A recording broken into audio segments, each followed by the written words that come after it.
السلام علیکم ملګرو. د یو کلیپ په انعام خان ولخا مخا وګورئ او دا سیاسي غدارانو ته زه وایم چې انعام خان بیا تاسو پلار مني، تاسو نیکه بیا مني او تاسو غور نیکه بیا مني. ځکه د سیاسي غدارانو ته تکلیف ولې ده؟ تکلیف صرف دومره ده چې د خلکو اصلیت د قوم ته ورښکاره کوي. عوام چې شعور راولي، عوام د قومیت خبره کوي، د عوام حقوق خبره کوي، نو ټول تکلیف دیته د سیاسي غدارانو ته هر یوه پارټۍ دلته چې خاص کار دا دوه خاندانه دینه سوجي او تکلیف ته چې کاش دا عوام چې ولې دا شعور راولي، ولې دا موږ اصلیت د قوم ته ورښکاره کوي. نو زه وایم دا کلیپ انعام خان ولوار وی او ټوله وجه دا ده چې انعام خان د قوم چې شعور پیدا کوي او د قوم حق خبره کوي. چیرې تا ویلې دې پارټۍ لیډر ته تر اوسه پورې دو څه کوي سره خپله منچې په اسلام آباد او په پېښور چې شراب کباب ګډ سره وي، خپله لوړه خویندې بل چا ته نه سره ورکوي، خپله منچې ورکوي. دا موږ تاسو خو دو ته داسې ښکارو لکه خوتانیان لایوان. دغه ته خو دو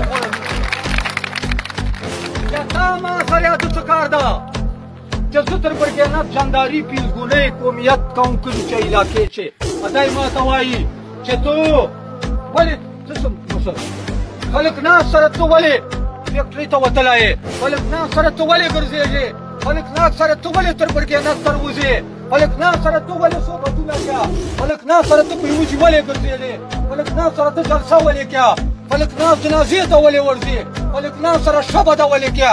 بیا دای ما ته ولې داسې وایي؟ ده ته ما ویلي دي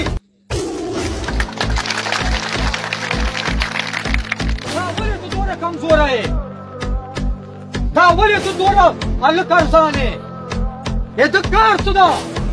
دا لیکو سره وباسه چې ووټ به درکوم، 80 لکه به روپۍ سره لګوم، او په ګاډي او په موټرو به جنډې در سره پروم، او پولینګ ایجنټ به دې یم، او بکسې به درته ډکوم، او تر برګېنټه پیلګونۍ قومیت په دې به نه غږېږې، ورنه خلاص یې. دومره قدرې جرات نشي کولی. موږ تحریک ټول دغه پاره ده چې لیکه مې ورسره باسلې ده چې سیاست په دالې شوریا او قومیت په دالې شورم، د سیاست په زه نه تر غږېږم تابعدار او په قومیت په ته نه غږېږې. دا لیکه ورسره وباسه که نوره قرباني نشي ورکولی، بیا ته ازاد یې، بیا غلامي نه ووتې.